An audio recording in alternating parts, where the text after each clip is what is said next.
Մի հանձնվիր, մի օր դու էլ պտուղ կտաս, դու հիմա քեզ փոքր ես զգում,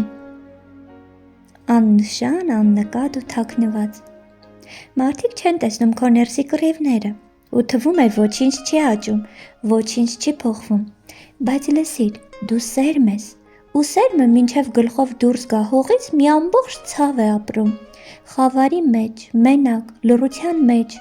ցավը միակ ձայնն է, որ լսվում է ներսից ու քչերն են հասկանում,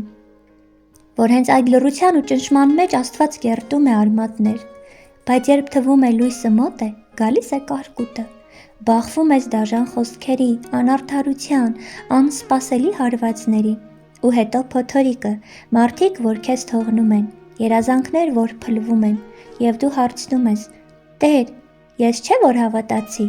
ինչու այս ամենը կատարվեց ինձ հետ, բայց ճշմարտությունն այս է, միայն ուժեղ սերմն է, որ անցնում է դրա միջով ու մի օր դառնում պտուղ տվող, որովհետև պտուղ տալը քաղցր արդյունք է, բայց այն տրվում է նրանց, ովքեր չեն հանձնվել արմատներ գցելու ցավի մեջ, չեն փախել կարկուտից և չեն դադարել ձգտել դեպի լույսը փոթորկի ժամանակ, դու դեռ սերմ ես, բայց քո մեջ Աստված արդեն տեսնում է ծառ,